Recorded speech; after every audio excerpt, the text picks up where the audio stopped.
예. 지금 시간이 저녁 9시 51분이고요. 아까, 지금은 이제, 화요일입니다. 2월 11일, 11일 맞나요? 예. 아무튼 11일은 어저께 주일이었구나. 2월 12일, 화요일인데요. 오늘 화요일인데, 12일이죠. 아이, 참네. 2월 12일 화요일입니다. 제가 지금 정신이 없네요.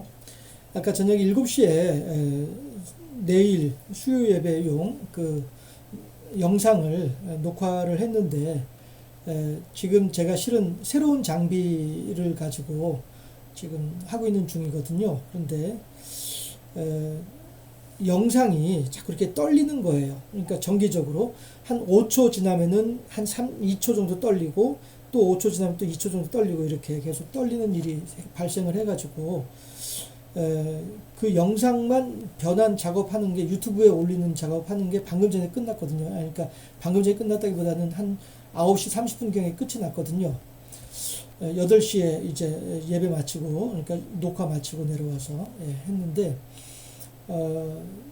좀 제가 다시 한번 이렇게 유튜브에 올리기 전에 체크해 보려고 봤더니 계속 이렇게 말씀드렸던 것처럼 한 5초 정도 영상이 지나고서 떨리고 5초 정도 지나고 또 떨리고 이런 식으로 계속 현상이 벌어지길래 왜 그런가 이래저래 좀 알아보고 이렇게 체크해보고 테스트해보고 이렇게 했는데 일단 잡긴 잡았어요. 원인도 알았고 했는데 완벽하진 않지만 어쨌든 했는데 아무래도 이게 너무 영상이 떨림이 심하고 또 영상도 이게 좌우가 안 맞고 그러니까 글씨를 썼는데 글씨가 이제 제대로 안 보이고 뭐 이렇게 해서 도저히 안 되겠다 싶어서 그렇다고 다시 본당 올라가서 다시 녹화를 하기는 그렇고 해서 그냥 목양실에 앉아서 다시 녹화를 하고 있습니다. 여러분들 이제 그 새로운 장비를 가지고 좀 적응해가는 과정이다라고 생각을 하시고요. 요 내용을 그냥 그대로 편집하지 않고 영상을 여러분들한테 내일 올리도록 그렇게 하겠습니다. 하고 우선 잠깐 기도하고 시작하겠습니다. 좋으신 아버지 하나님 사랑하시고 복을 다하시니 감사합니다.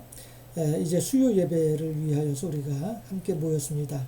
하나님께서 우리들의 모이는 이 시간을 귀히 여겨 주옵시고 이 시간을 잊지 않고 유튜브 영상을 찾아오는 모든 이들의 마음 가운데 은혜를 더하시고 복을 더하여 주시옵소서. 비록 여러 가지 사정과 형편이 여의치 못하여 이렇게 편법 이렇게 좀 다양한 방법으로 하나님께 예배하는 우리들의 마음이지만 하나님을 향한 열심의 마음만큼은 여일하게 하여 주옵시고 그러한 하나님을 향한 열심의 마음을 가진 우리들로 말미암아 하나님 큰 영광 받아 주옵시며 그 영광 가운데 우리들에게는 은혜가 더욱더 충만할 수 있도록 인도하여 주시옵소서. 오늘도 하나님의 말씀을 함께 나눌 때에 하나님의 말씀이 우리들의 심령 속에 더욱더 아름답고 잘 박힌 못과 같이 이렇게 자리 잡을 수 있도록 역사하여 주옵시고 하나님의 뜻에 합당하게 행할 줄 아는 우리의 삶이 될 수 있도록 지켜 주시옵소서. 감사합니다. 우리 구주 예수 그리스도 이름으로 기도하옵나이다. 아멘. 하나님 말씀은요.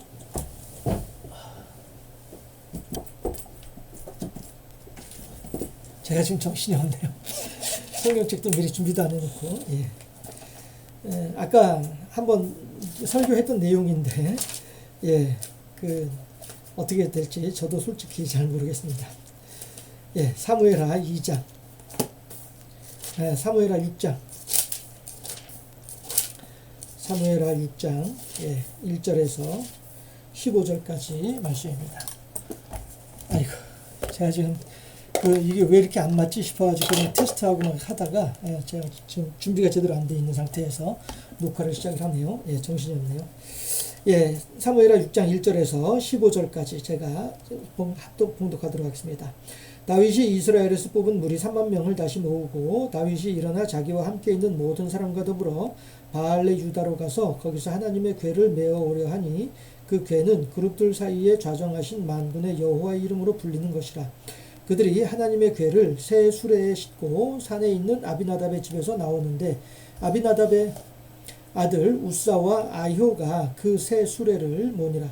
그들이 산에 있는 아비나답의 집에서 하나님의 궤를 싣고 나올 때 아효는 궤 앞에서 가고 다윗과 이스라엘 온 족속은 잣나무로 만든 여러 가지 악기와 수금과 비파와 소고와 양금과 제금으로 여호와 앞에서 연주하더라. 그들이 나곤의 타작 마당에 이르러서는 소들이 뛰므로 우사가 손을 들어 하나님의 궤를 붙들었더니 여호와 하나님이 우사가 잘못함으로 말미암아 진노하사 그를 그곳에서 치시니 그가 거기 하나님의 궤 곁에서 죽으니라. 여호와께서 우사를 치심으로 다윗이 분하여 그곳을 베레스 우사라 부르니 그 이름이 오늘까지 이르니라. 다윗이 그날에 여호와를 두려워하여 이르되 여호와의 궤가 어찌 내게로 오리오 하고 다윗이 여호와의 궤를 옮겨 다윗성 자기에게로 메어가기를 즐겨하지 아니하고 가드 사람 오베데돔의 집으로 메어간지라. 여호와의 궤가 가드 사람 오베데돔의 집에서 석 달을 있었는데 여호와께서 오베데돔과 그의 온 집에 복을 주시니라.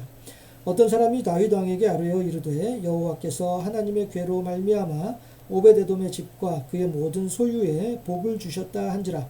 다윗이 가서 하나님의 궤를 기쁨으로 메고 오베데돔의 집에서 다윗성으로 올라갈새 여호와의 궤를 맨 사람들이 6걸음을 가매 다윗이 소와 살진 송아지로 제사를 드리고 다윗이 여호와 앞에서 힘을 다하여 춤을 추는데 그때 다윗이 베에봇을 입었더라. 다윗과 온 이스라엘 족속이 즐거이 환호하며 나팔을 불고 여호와의 궤를 메어 오니라. 아멘. 예. 이 본문 내용으로 베레스 우사와 오베데돔의 집이라고 하는 제목으로 함께 하나님의 말씀을 나누도록 하겠습니다. 하기 전에 우선 이 영상을 공개하는 2월 14일 수요일은 제의 수요일이라고 해서 그 제는 주일날에도 말씀드렸던 것처럼 아궁이에 나무 떼고 남으면 남는 그 찌꺼기 있잖아요. 그 제를 얘기하는 거예요. 해서 영어로는 애쉬 웬즈데이라고 부르는데요. 제의 수요일이라고 얘기를 합니다. 왜냐하면 사순절이 시작되는 날이 내일이고요. 그 다음에 그 사순절이 시작되는 날 사람들은 그 감람나무를 태운 재를 손가락에 찍어서 앞에 있는 사람의 이마에다가 십자가를 그어줍니다. 그렇게 하면서 이제 의식을 치르는 것이 제의 수요일이에요. 해서 이 제의 수요일이 되면 그때부터 이제 40일의 기간 중에 물론 이마에 그어놓은 십자가는 며칠 있으면 다 사라지겠죠.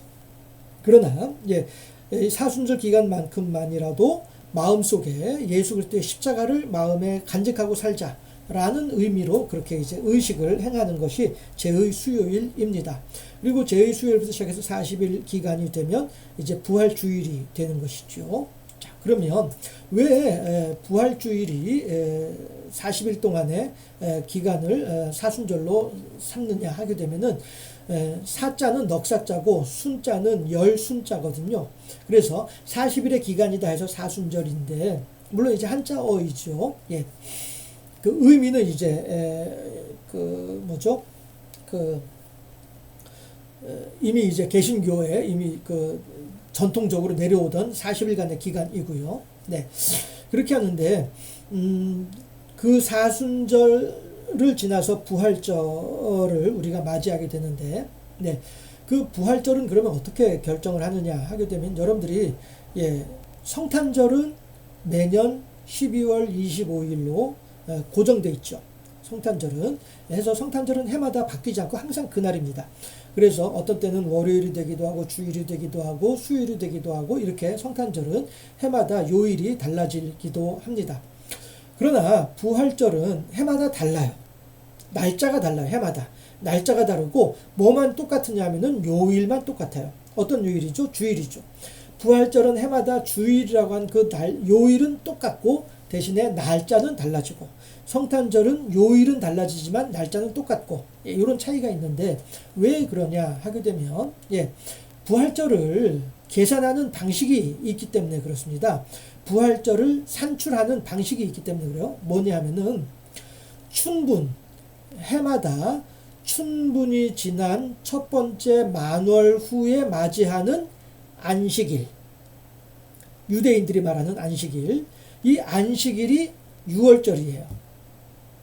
해서 유월절은 해마다 다른 것이죠. 왜냐하면 춘분 후 보름달이 뜬 다음에 첫 번째 맞이하는 안식일이 유월절이다 보니까 날짜는 해마다 달라질 수밖에 없는 것이죠. 네, 이것이 유대인들이 지키던, 유대인들이 기리던 유월절이에요. 그런데 예수님께서는 언제 부활하셨죠? 유월절 다음 날, 즉 안식 후 첫날 부활하신 분이 예수님이시잖아요. 그러니까 이제 기독교에서도 유대교에서 유월절을 계산하는 방식을 그대로 차용을 해서 그렇다고 한다면 유월절 다음 날 예수님께서 부활하셨으니 우리도 예수님의 부활을 기리고 예수님의 부활을 마음에 새기는 의미와 목적에서 그럼 우리도 뭐 해마다 유월절 다음 날 일요일이죠. 일요일을 부활주일로 지키면 되겠다라고 이제 그렇게 생각이 되어졌던 것이죠. 해서 유대인들은 안식일, 토요일 안식일을 지키지만 기독교인들은 일요일, 주일을 지키고 있습니다. 그러면 안식일과 주일의 차이점이 무엇이냐 하게 되면 안식일은 구약의 율법을 따라 지키는 날이 안식일이에요. 구약의 율법 613가지의 율법 조항을 다 지켜야만이 구원받을 수 있다라고 하는 것이 구약이죠. 반면에 신약은 오직 믿으면 된다라고 하는 것이 신약에서 구원받는 조건이죠. 해서 613가지의 율법 조항을 지키던 중에 숨이 끊어지려고 하던 찰나에 내가 그동안 그 613가지 가운데 하나의 율법을 내가 어긴 것이 기억이 나. 그러면은 숨이 꼴딱꼴딱 넘어가다가도 넘어가는 숨을 멈추고 다시 벌떡 침상에서 일어나서 양 한 마리를 끌고 회막에 가서 제사장에게 양을 바치면서 이런 죄를 지었습니다 하고 그 죄가 전가되는 과정, 그리고 그 양이 나의 그 죄를 뒤집어 쓰고 번제로 바쳐지는 과정, 그리고 제사장으로부터 너의 모든 죄가 사해졌노라라는 선포를 받은 뒤에 다시 침상에 돌아와서 마지막 숨을 꼴딱 넘어가야 그래야 구원받을 수 있는 것. 이것이 구약의 율법주의적인 측면에서의 구원의 조건이에요. 과연 그렇다고 한다면 어느 누가 구원에 합당한 사람이 누가 있겠느냐라고 하는 것이죠. 반면에 신약 성경에서는요, 믿으면 된다라고 하는데 무엇을 믿느냐? 부활하신 예수님을 믿으면 된다라는 것이죠. 그러면 예수님이 왜 부활했을까? 죽었으니까 부활했지. 왜 죽었을까?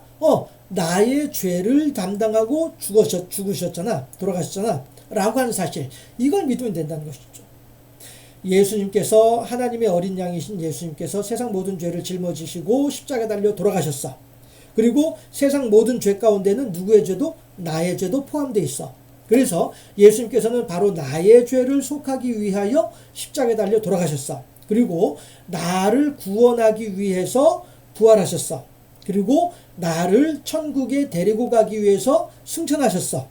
그리고 나를 구원시켜서 나를 구원하는 것이나 천국에 데려가는 것이나 같은 의미이니까요. 나를 데리고서 천국으로 다시 가기 위해서 다시 오실 거야. 이러한 하나님의 구속사, 하나님의 구원의 계획에 대해서 믿게 되면 그러면 우리들은 구원받는다라고 하는 것이죠. 내가 어떤 죄를 지었다 할지라도, 내가 어떠한 죄 가운데 있다 할지라도 예수님께서 나의 모든 죄를 사해 주셨음에 대해서 믿기만 하면 구원받을 수 있다. 이것이 하나님의 신약을 통해서, 신약 성경을 통해서 우리들에게 보여주시는 하나님의 구원의 약속이고 구원의 조건이다 하는 것입니다.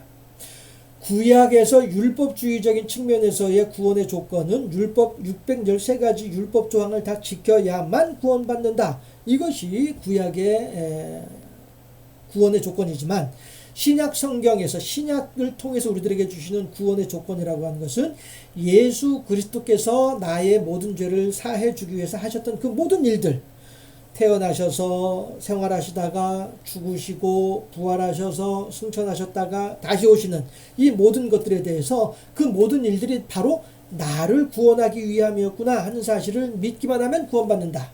이것이 신약의 새로운 약속의 조건이다. 구원의 조건이다. 라고 하는 것이죠. 해서 이제 우리들은 바로 그 하나님의 약속을 믿기만 하면 구원받는다라고 하는 사실, 이 사실을 마음에 새기고 우리들이 살아가면 되겠다 하는 것이고요. 따라서 율법주의적인 사람들은 여전히 토요일을 안식일로 지키고 있지만 우리들은 예수님께서 그렇게 우리들의 죄를 구속하고 우리들을 구원하기 위하여서 부활하셨던 그날을 기념하면서 우리들은 이제 안식일에 모이지 않고 주일날 모이는 거예요. 안식일을 지키는 것이 아니라 주일을 지키는 것이죠. 안식일에 하나님을 부르는 것은 율법주의자들이고 유대교인들이지만 하나님의 구원의 예수 그리스도를 통한 구원의 약속에 대해서 약간 이제 자기들 멋대로 이렇게 변용하는 사람들, 이런 사람들이 이제 안식이 토요일에 모이지만 여호와의 증인들이 토요일에 모이잖아요. 그러나 하나님의 약속을 믿는 사람들은 일요일에 모이면서도 그 일요일을 무엇이라고 불러요? 주일이라고 부르잖아요. 주님의 날이다 라고 해서 주일이라고 부르잖아요. 이런 것들이 다 예수 그리스도를 향한 신앙 고백의 모습들이다 라고 하는 것을 생각을 해볼 수가 있겠고요. 이렇게 매해년마다 부활주일은 날짜가 달라진다. 그러나 요일은 똑같이 주일이다 라고 하는 거 다시 한번 좀 참고 삼아서 생각을 해보면 좋을 것 같고요. 자, 오늘 이제 본문으로 들어와서 본문 내용은 무엇이냐면은 다윗이 이제 군대 3만 명을 이끌고 그 나곤의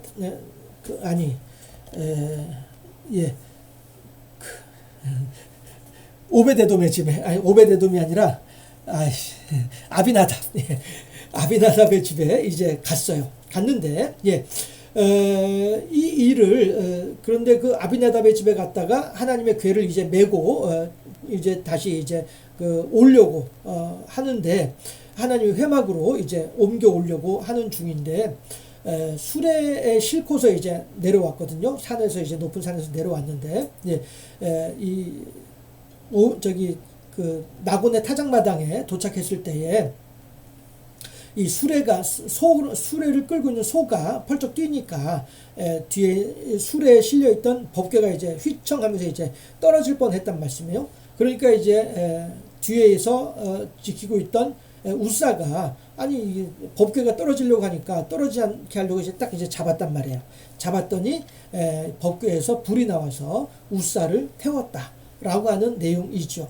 그래서 이제 다윗이 그것을 보면서 이거 하나님이 내가 하나님의 법궤를 이제 가지고 옮겨가는 것에 대해서 하나님이 별로 좋아하지 않는가 보다 하고서 그냥 그 집에 놔두고서 예루살렘으로 돌아와 버린 거예요.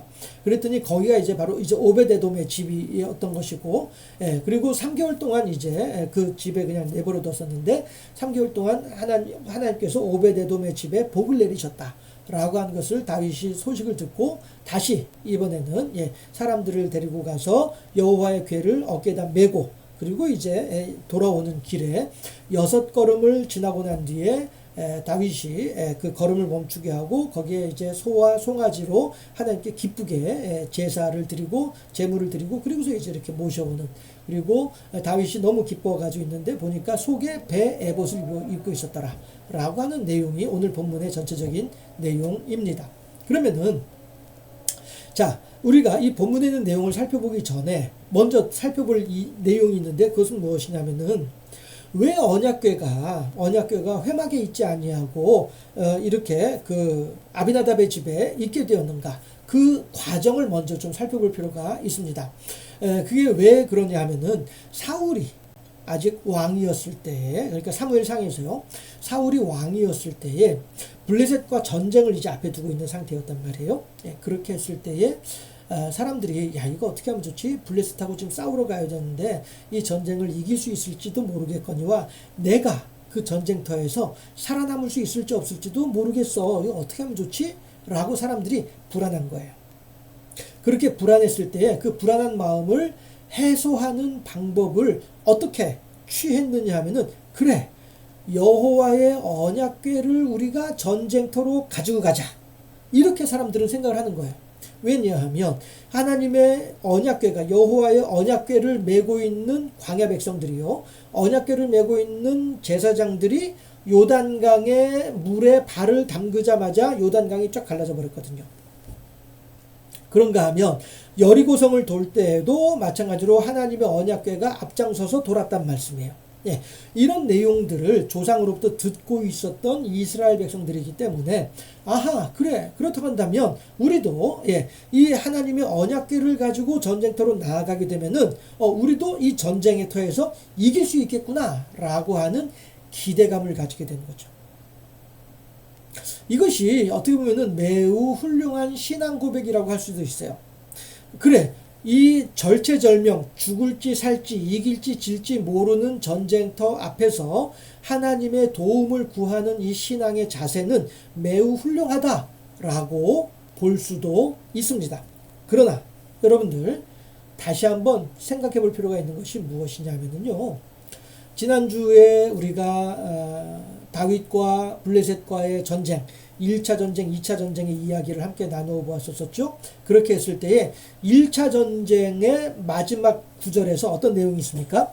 5장 21절 보게 되면은 5장 21절 보게 되면은 거기서 블레셋 사람들이 그들의 우상을 버렸으므로 다윗과 그의 부하들이 치우니라 라고 한단 말이에요.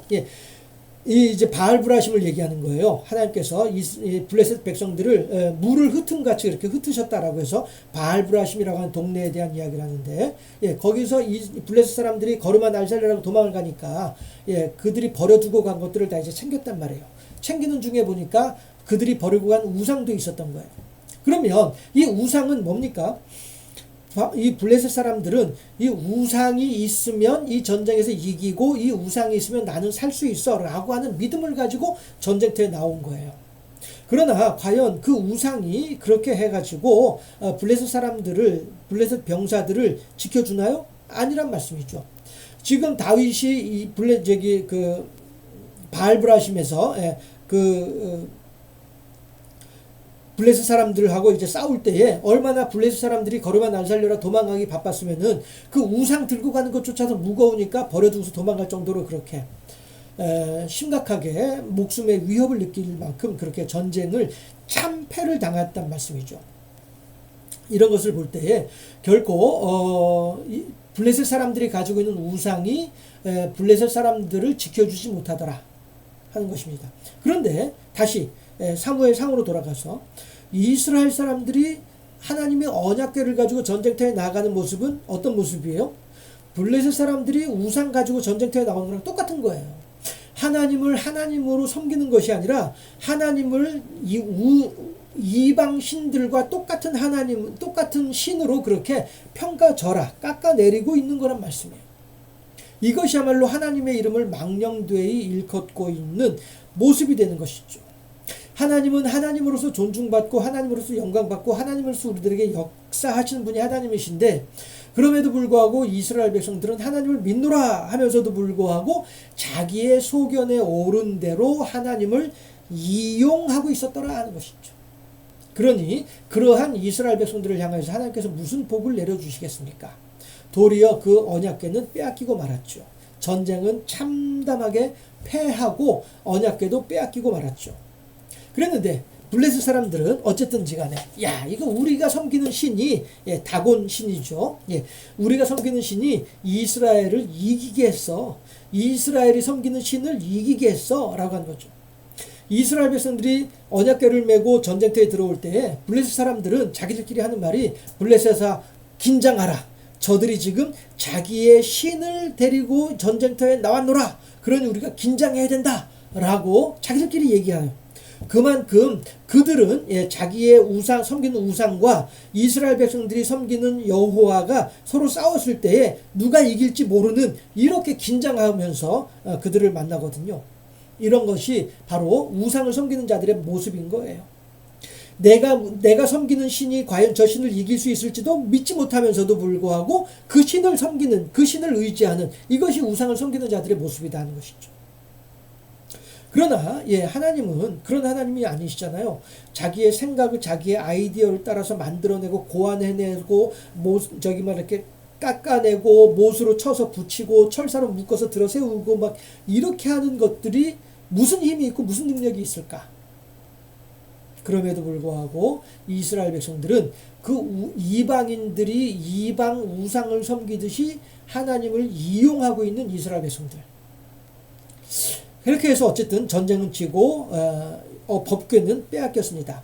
그렇게 했을 때에 이 블레셋 사람들이 이 법궤를 가지고 자기 다곤 신상을 모셔두고 있는 전각, 다곤 신당에다가 법궤를 갖다가 놓았어요.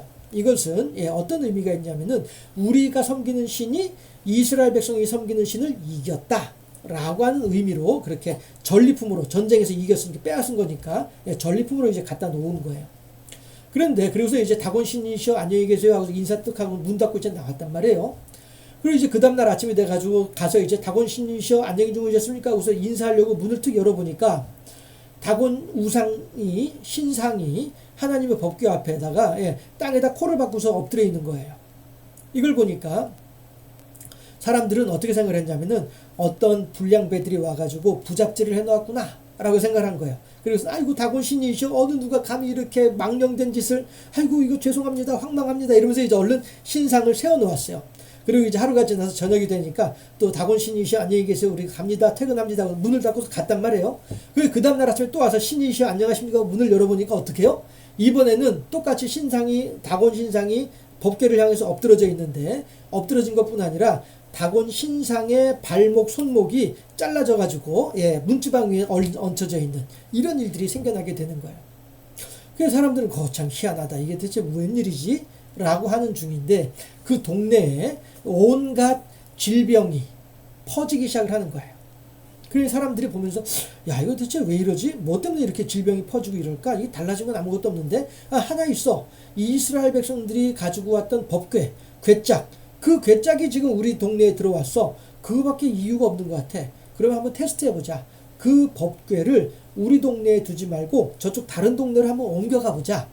그러고서 우리 동네에 이렇게 계속 질병이 있는지, 만약에 우리 동네에 질병이 없고 저쪽 동네에 질병이 있다고 한다면 이것은 이스라엘 백성들이 섬기는 신의 능력으로 이루어진 일이라는 것을 우리가 확인할 수 있지 않겠느냐. 서로 간에 이렇게 의논을 한 거예요.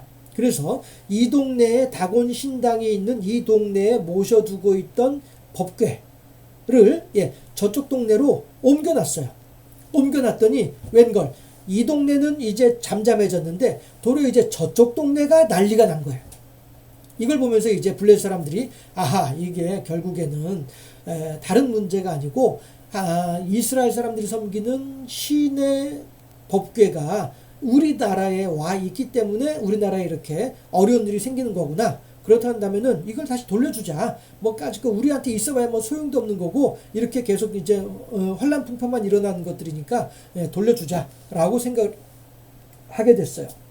그리고서 이제 그 옆에 있는 동네가 바로 이제 이스라엘 나라이거든요. 그러니까 이제 그 경계에 변두리에 있는 동네인 것이죠. 그래서 그 동네에서 이제 이스라엘 사람들이 살고 있는 동네 베세메스까지 이제 이걸 옮겨가야 되는데 어떻게 옮겨갈까 하다가 오케이 좋은 방법이 있다. 어떤 거냐 하면은 새끼한테 젖을 먹이고 있는 어미소, 그것도 한 마리가 아니라 두 마리, 새끼한테 젖을 먹이고 있는 어미소 두 마리를 선택을 해가지고 이들에게 수레를 메우고 그 수레 위에다가 법궤를 싣고 그리고서 이 어미소들이 어디로 갔는지 살펴보자 해서 이 어미소들이 뒤도 돌아보지 아니하고 곧바로 이스라엘의 동네 베세메스를 향해서 가는 것을 보게 되면 이 일이 정말로 여호와로 말미암아 이루어진 일인 것을 우리가 알게 될 것이다 라고 블레셋 사람들이 생각을 했어요. 한번 생각해 보세요. 새끼가 딸린 소들이에요. 그러면은 새끼 송아지들이 어미한테 젖을 찾기 위해서 어미를 부르면서 음메음메 울 거 아니에요. 그렇죠? 그러면은 그 어미소는 두 마리니까 어미소들은 자기 새끼를 향해서 가지 베세메스를 향해서 가진 않을 거란 말이에요. 그렇죠? 자기 새끼들은 여기에 있고 베세메스는 여기에 있단 말이에요. 그리고 소는 지금 여기 있어요. 그러면은 이 소 두 마리 소들이 수레 하나님의 법궤가 실린 수레를 메고 있는 이 소들이 새끼가 있는 이곳을 향해서 가지 베세메스가 있는 이곳을 향해 가지는 않을 것이다 라고 블레셋 사람들은 생각을 하는 거예요. 그런데 그럼에도 불구하고 송아지를 놔두고 소들이 베세메스를 향해서 가게 되면 이것은 정말로 여호와로 인해서 이루어진 일인 것을 우리가 알 수 있겠노라 라고 사람들은 생각을 한 거예요. 그래서 이제 일이 어떻게 되는지 가만히 보니까 뒤에서 새끼 송아지들은 음메 울고 있는데 어미소 두 마리는 두 마리 중에 한 마리라도 자기 새끼를 향해서 가려고 하면은 그 그 수레는 앞으로 못 나가잖아요. 그렇죠? 여러분들도 이제 그 두 마리의 수레를 어떻게 메우는지 여러분들도 아시잖아요. 그 두 마리가 똑같이 같은 방향으로 가야 이게 일이 제대로 되지, 한 마리는 이리 가려고 한 마리 저리 가려고 하면 서로 가지도 오지도 못한 이런 일이 되잖아요.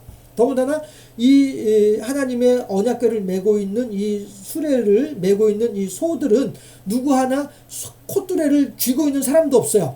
그냥 쥐들 가고 싶은 대로 가도록 내버려 두고 있는 거예요. 그럼에도 불구하고 이 두 마리의 소들이 새끼 송아지들이 울고 있음에도 불구하고 그 새끼 송아지들에게 가지 아니하고 베세메스를 향해서 쭉 걸어가는 모습을 보게 되는 것이죠. 그러면서 사람들은 이게 정말 우리나라의 블레셋 동네에 이렇게 어려운 일이 생긴 이유가 이게 하나님의 능력 때문이었구나 하는 것을 사람들은 알게 되는 것이죠. 그렇게 하고 베세메스에 있는 이스라엘 사람들도 그렇게 법궤가 돌아오는 것을 보면서 기뻐서 그 소 두 마리를 잡아서 번제로, 그 다음에 수레를 부수어 가지고 번제에 쓰는 나무로 그렇게 해서 하나님께 번제를 드리고, 그 다음에 이제 그 법궤는 이 나곤의 집에 아비나답의 집에 이제 보관하고 있었던 것이죠. 이것이 사울 임금 때에 있었던 일이에요.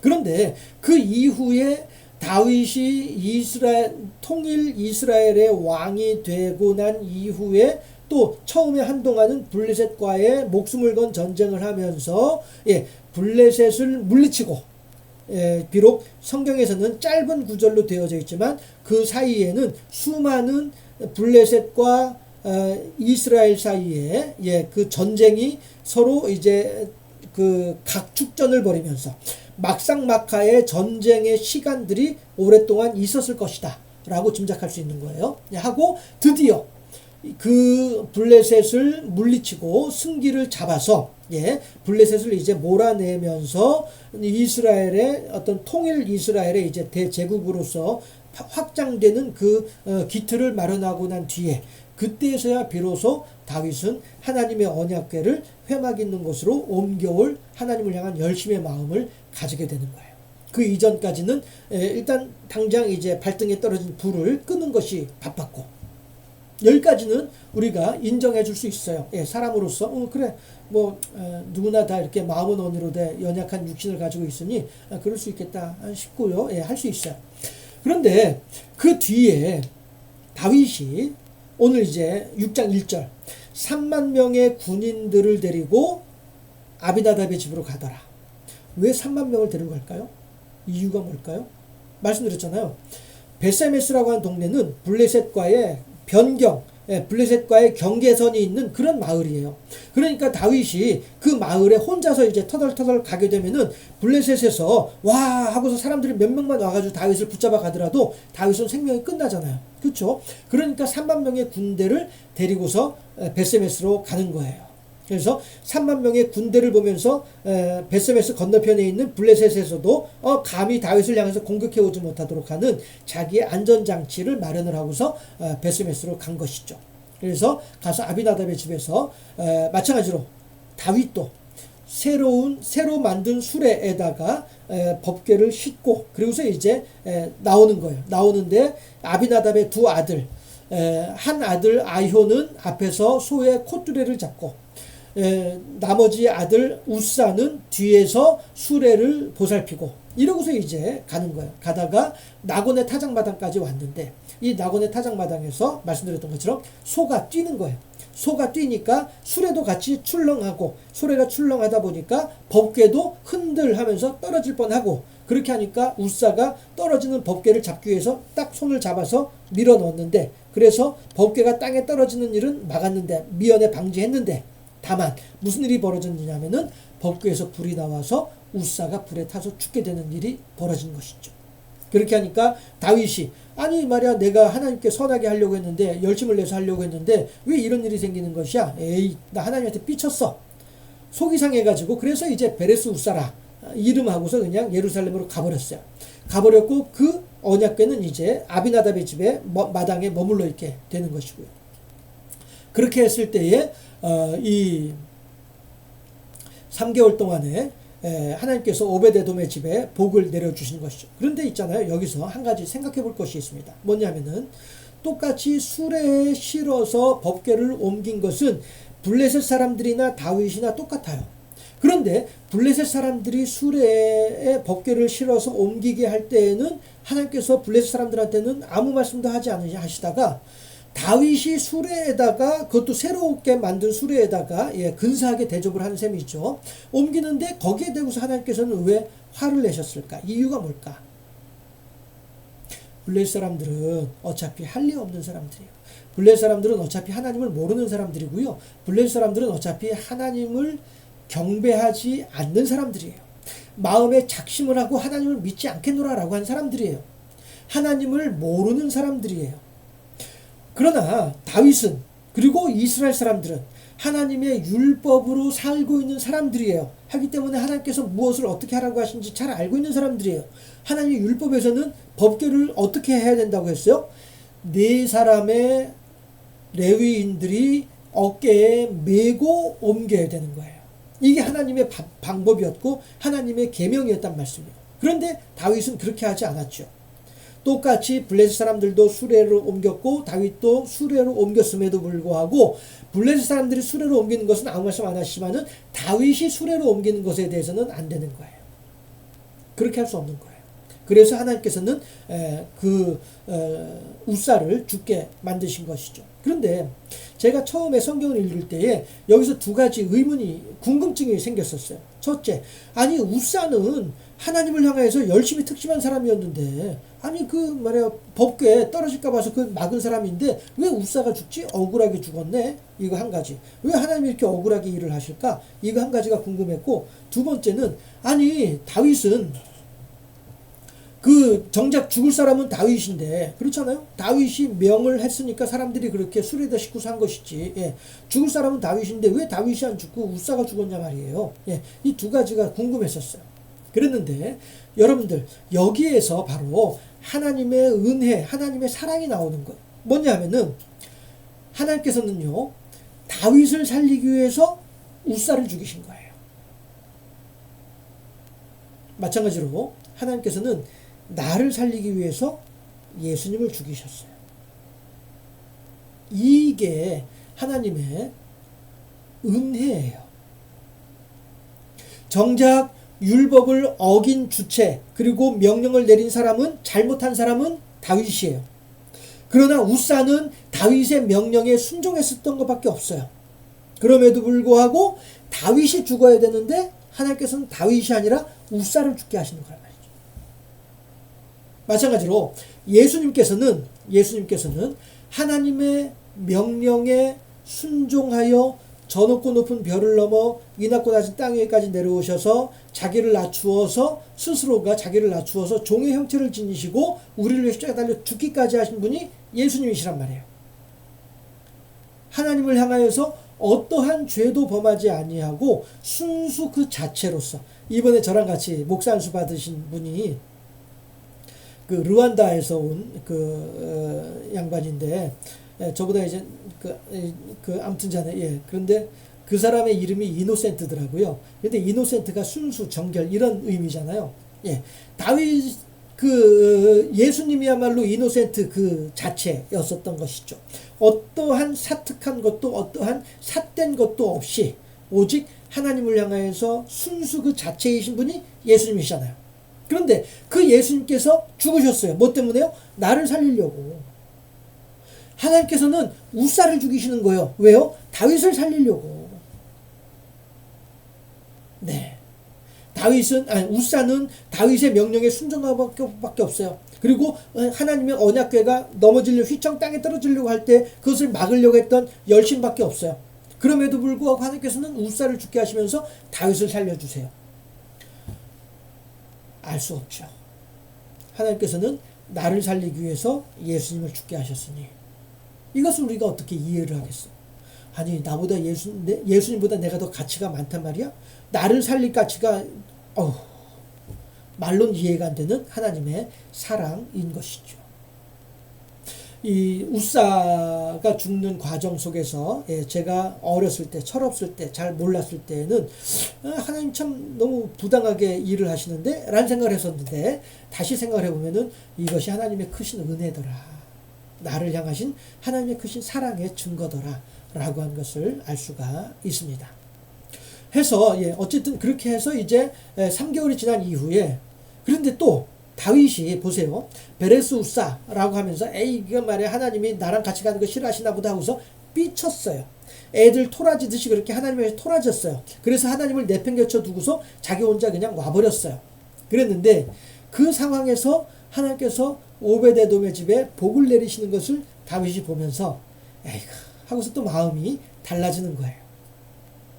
여러분들 이 또한 우리가 다윗을 향하여서 저런 촐싹거리기는 저런 이렇게 우리가 생각할 것은 아니에요. 왜냐하면 다윗의 모습이 바로 나의 모습 아닙니까? 다윗의 모습이 바로 우리들의 모습 아닙니까? 그런 걸 생각해 보게 되면 그럼에도 불구하고 하나님께서 다윗을 사랑하시는 것처럼 그럼에도 불구하고 하나님께서는 우리들을 사랑하시는 것이죠. 예수님께서도 자기의 날이 시간이 얼마 남지 아니하였음을 아시고 자기의 사람들을 사랑하시되 끝까지 사랑하시니라 라고 할 때 그 순간에는 누구도 같이 있었어요? 가룟 유다도 그 자리에 같이 있었어요. 당신에게 시간이 얼마 남지 아니함을 알고, 그 말은 다시 말해서 잠시 후면은 가룟 유다가 나를 배신하고 나를 팔아넘길 것이라는 것을 알고 계심에도 불구하고, 자기 시간이 얼마 남지 않음을 알면도 불구하고 가룟 유다가 나를 팔아넘기고 배신할 것을 알고 있음에도 불구하고 그 뒤에 구절이 뭐예요? 자기 사람들을 사랑하시되 끝까지 사랑하시니라. 예수님께서는 그렇게 가룟 유다가 나를 향해서 어떻게 못된 짓을 할지, 그리고 내가 그 때문에 무슨 일을 겪을지를 뻔히 알면서도 불구하고 가룟 유다를 향한 사랑을 접지 않으신 분이 예수님이셨더라. 그리고 발을 씻기시면서 발을 세족식을 하시면서 가서 너의 할 일을 하라. 조각을 떼어주시면서 너의 할 일을 하라 라고 하니 가룟 유다가 그제서야 그 떡을 받고서 포도주를 받고 나가서 이제 그렇게 배신을 하게 되는 것이죠.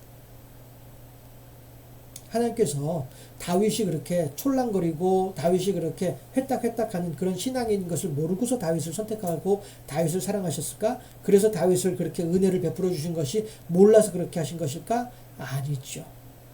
어쩌면 다윗보다 더 보잘것없는 신앙에 가진 사람들이 우리들일 수도 있습니다.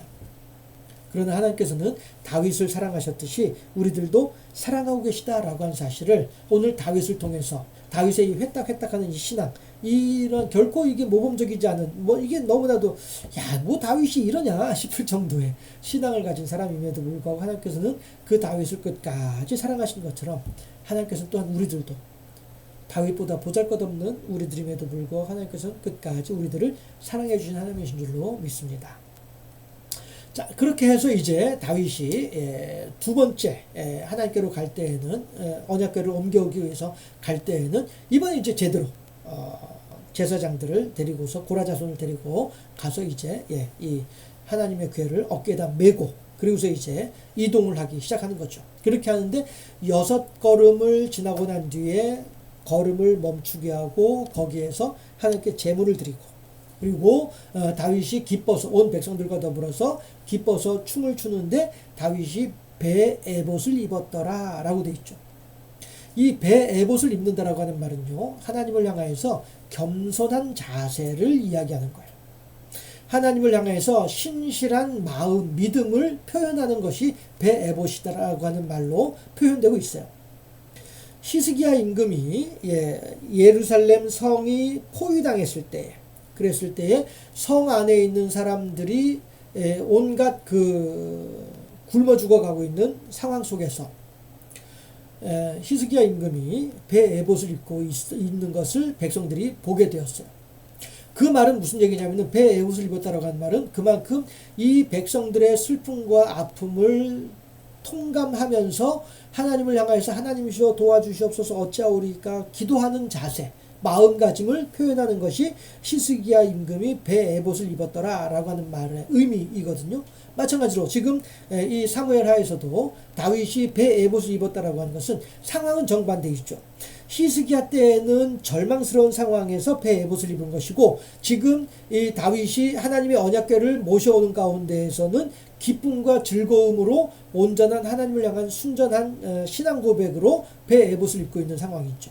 해서 상황은 정반대이지만 하나님을 향하여서 신실한 마음이다라고 하는 것은 동일한 거죠. 그만큼 지금 다윗은 하나님의 언약궤를 모셔오는 것에 대해서 기뻐하고 즐거워하면서 그렇게 온 몸과 마음을 다해서 헌신하고 있는 모습인 거예요.